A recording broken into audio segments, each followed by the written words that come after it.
Branden here. Time for more Brandon's Boy Problems. So, my year in review for my dating life. 2025 was, I guess, an interesting year. Like, 2024 was probably my sluttiest year I've ever had. That was probably thanks to, like, going to more bathhouses than ever.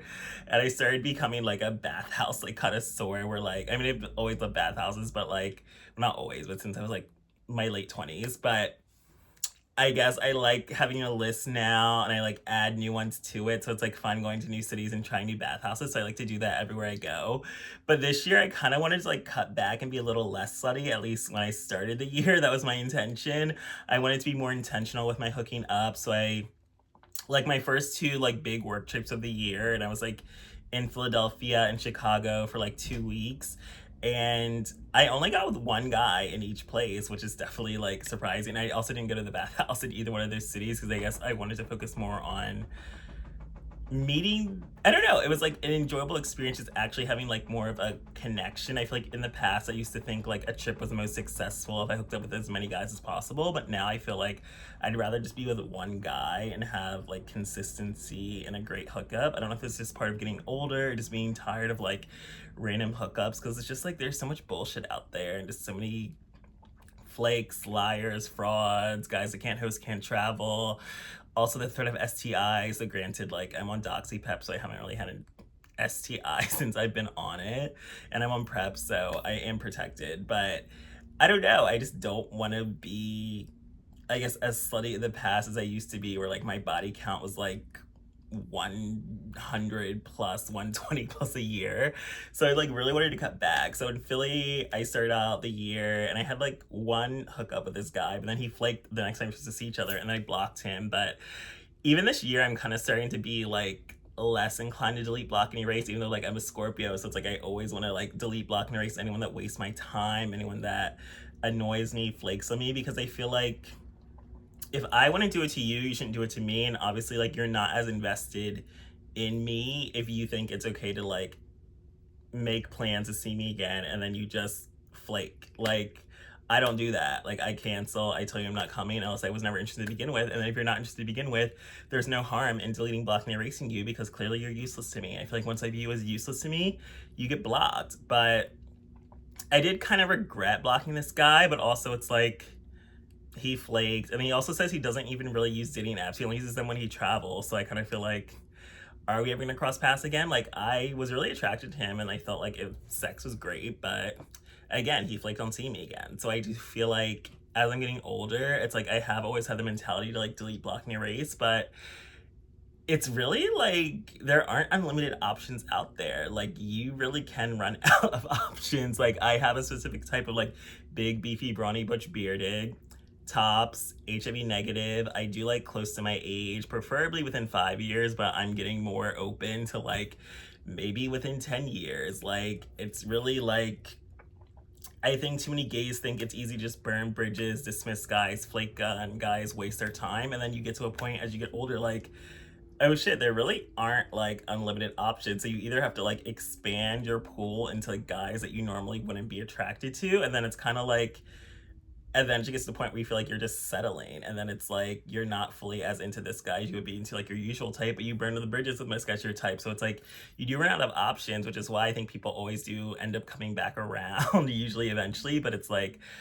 if I cut you off, I want to stand on that and not like get weak and be like, oh no, I regret it. But it's also kind of like, you didn't have to treat me that disrespectfully to begin with, so you chose for us to have this interaction. So it's kind of just like, if you flaked on me, wasted my time, it's like, how much value do you really have to like be worth not blocking you? Because it's like, why am I giving you multiple opportunities to waste my time or flake on me? So it is like a complicated situation, and I do feel like I need to reevaluate how much I do decide to delete, block, and erase guys, and what type of infractions. But I do kind of feel justified in deleting, blocking, and erasing them, because I feel like, again, you didn't need to flake on me, lie to me, waste my time. But it's also like, there's only so many big, beefy, brawny, butch, and bearded, HIV negative tops in the gay community, especially in the Black gay community, since like I have been canceled before for being posphobic. So it's like, already not being into pos guys already eliminates half the Black gay community for me as options. So it's slim out here. Even like the Latino community is eliminated by like 25%. So you do kind of have to reevaluate as you get older, like what is worth blocking over and what is not worth blocking over. And then it really wasn't that great of a year, like romantically. I had one situationship that was like 2 weeks, and that was when I was in Chicago in February on a work trip. And we did spend like 2 weeks together, but it did start off complicated because I was supposed to have originally a guy that I hooked up with in London years ago, supposed to come be my Valentine, and then he flaked, and then I had to delete, block, and erase him. And that I still met somebody else that in Chicago, and like it was great. Like I actually liked him better. It was a great 2 week experience, and we still tried to stay in touch afterwards, but then we started fighting over the dumbest things, and it's like I still don't even fully know why things had to end that way, but he basically cut me off because it just started to become like the honeymoon stage was over and it just became too many petty little stupid arguments. And I felt like if he was upset about something, I would listen, I would validate his feelings, I would try to correct my behavior to like not do the same thing. But I feel like he wasn't doing the same thing for me if he did something that upset me. So that kind of felt justified in ending it as well. But I feel like out of everyone I've been with this year, he was the most significant guy. Like I still think about him often. I still would want to pursue it if we could get over that hurdle. But again, normally the old me is like delete, block, erase, dead to me. But then now it's like, I don't know. It's like I did really like him, but it's very hard to know if it was genuine or if he just came up with a bullshit reason to like end things because he wasn't as serious as I was. And he did make it clear he wasn't ready for a relationship. And I was, since I've been single now for 4+ years. So it is the biggest thing I think in the gay community. It's very much you are ready for a relationship and the other person is not. Either like you've been single for a while and they're freshly single, so they still want to be a hoe, and then you're like done being a hoe. So it's very much like, I think that's the biggest reason why most gays end up single. It's like the guys you want are not in the same place that you are at the same time.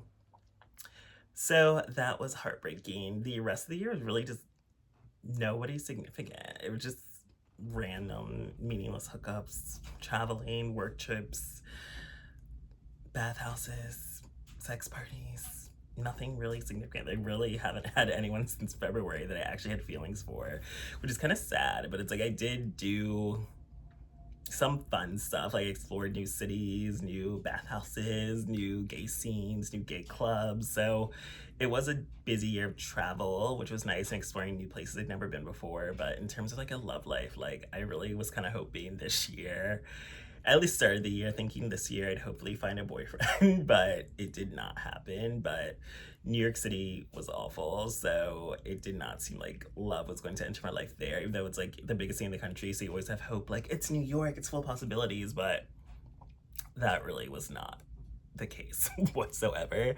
Granted, I still kind of miss it and want to move back, but it's also like, I don't know. I don't even know what city I want to move to next. I'm aiming for Chicago, which is where I had that situationship that didn't work out. But I feel like I always like the men in Chicago, but then we always end up having horrible falling out. So I don't know. And then the Midwest, and then it's so cold. Even though I like cold, but I don't like high of -3 cold. So yeah, I'm really in like a weird place. Like I don't know what's next, but I also feel like realistically I need to get my life together. So a relationship shouldn't be a priority, but it's also like I do miss having love in my life and consistency and vacations and TikToks together and matching outfits. So hopefully 2026 is better. I definitely want to have more meaningful connections and less random, insignificant hookups out of boredom or whatever, because I do feel like the standards were lowered this year, but definitely want more and better for myself next year. Thanks for joining for this episode of Brandon's Boy Problem.